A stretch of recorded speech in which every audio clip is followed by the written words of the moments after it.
All right, thanks very much, Julie. First things first, we want to say where we are. We're at the Ralph Lauren Cancer Center in Harlem on 124th Street, just a couple of blocks from your office. And tell very briefly the story of how this place came to be. Because there's a demonstrated need for cancer care, especially in underserved areas, of which this is one.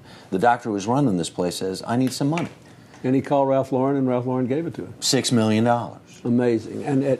But it's the kind of thing that you can do that will have a measurable impact on people's lives. All the cancer cure rates are going up, some faster than others. The cancer cure rate for kids is now about 80%. But you have to have proper screening. You've got to have early detection so you can get in there and care for these people. And I can't say enough about what this has done for Harlem. You know, it's wildly popular, as you might imagine, in our neighborhood here, because people who otherwise would never have access to this sort of care and screening can get it. Yeah. State-of-the-art facility. I want to talk about the book, because one of the themes in the book is you call balancing the scales. What do you mean by that? What will people understand when you say balancing the scales? Well, I think most of us get out of this world better than we would if all we got was simple justice. We get a lot of good breaks in life, and I think that those of us who've been particularly fortunate, either because of for financial reasons or the lives we've lived, feel that at a certain age we really have a heavy obligation to balance the scales. But more and more young people feel that they too should give back, and I think it's a sense of obligation, but also a sense that you'll be happier if you do it. We were talking during the break about Warren Buffett, whose sister we're going to profile in our second hour. Amazing job that he did of earning all of this money and then basically giving it all away. But one of the things he said was, I was born in the right place at the right time. Why wouldn't I? He said, I have more than everything, more than I could ever dream of. Am I not obligated? Do you think people should be obligated to give of themselves or give of what they have? Well, I do, but I think your obligation is something that you have to define for yourself. But look at Buffett. He's going to give almost all his money away, and as he said to me many times, I can give 99% of it away, and I'll still have more than almost anybody on earth and more than I need.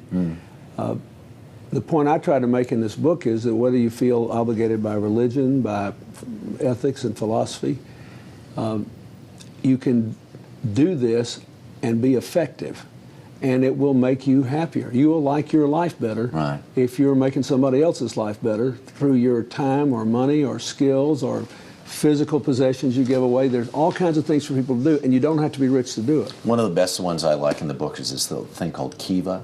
Yeah, it's great. I love Kiva. Yeah.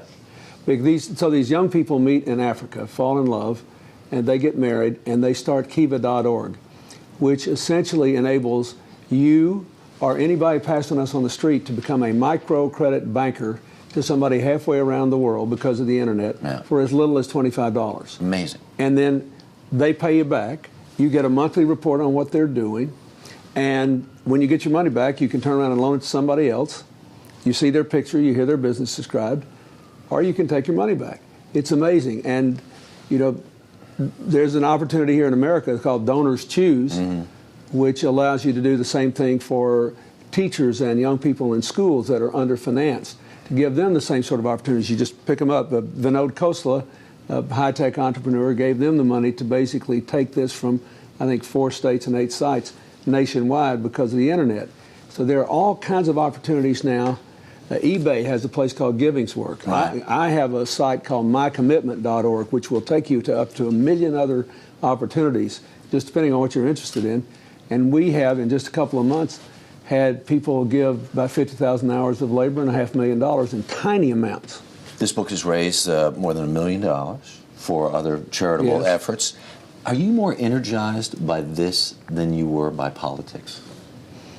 Well, I'm just as energized. I love this part of my life. I love being in politics. I think government is very, very important. But there will never be a time in this interdependent world of ours when either the operation of the private economy or government will solve all the problems. We need what most people call civil society, people like ordinary citizens at all levels banding together to do it. And because of the internet, people with a little bit of money can do enormous good. And because we know what works we can have an impact. Right. This doesn't have the rough and tumble, though, or the day-to-day of the political campaigns. And I want to transition now and talk a little bit about what's surfaced, first off the internet and then in the papers across the country. Your good friend, Andrew Young, who was your United Nations ambassador. President Carter's United Nations ambassador. I'm sorry. But he's my good friend. And you're a good friend. Sorry. Very good. I stand corrected. Actually said in a group setting for cameras and everything else that you were more black than Barack Obama. He said he was joking, but... Well, we've been friends a long time, and you know, my office is in Harlem. I've always been close to the African-American community. I think we're trying to build an America where we're all pulling in the same direction. And, you know, when Hillary and I have been working on a lot of these issues together that are very important to African Americans now. When I met her in law school, she took an extra year to work for Marian Wright Edelman at the Children's Defense Fund, and when she went out of law school, she turned out all these offers and went to work for her because she cared about these issues. I think that there are a lot of people across the color line now that want to give all our children a chance and all our people a chance, and that's the kind of America we got to build. There you go. When you were on the stump for her as campaigner-in-chief, some people have even suggested you actually do more harm than good. Have you heard that? Yeah, but there are people that probably wouldn't be for her anyway. Right. That's not the evidence doesn't show that. Most Democrats think I did a pretty good job as president, and they think I'm pulling for them. Right. I also want to set the record straight. When you were in Muscatine a week and a half ago or so, right, and said, I've always been against this, speaking about the Iraq War. I did a little Googling last night, and the best I could tell was you said the weapons inspectors should be allowed to do their job. Absolutely. Look, I've said something like that 100 times. Nobody ever said it before, because everybody who knows what was going on and knows me knows that I was trying to get to even a new UN resolution passed. I was involved with an effort behind the scenes to talk to some people around the world to try to see if we could get another resolution passed to give some more time. I supported threatening Saddam so we could do the inspections, but I even believe the Senate resolution, if you read it, said that the force was authorized if the diplomatic efforts, i.e. the inspections, failed. The mistake we made was not letting the inspections finish. If they had, there would have been no war. And I was always against doing it without the inspections. Now, after Saddam was deposed, the United Nations position was we should all do what we can to make it work.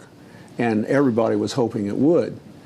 And still, I think we should still hope it works. We should hope those people have a government that's representative and that they can work out their oil deals and their conflicts and go on to a better life. But I believe it was a serious error to go in there before the inspections finished. And as you pointed out, most of my speeches weren't getting covered by the press, and we didn't copy them or anything back then. But we do have several records, including one 6 days before the invasion, where I said I don't think they should do this until the inspection's finished.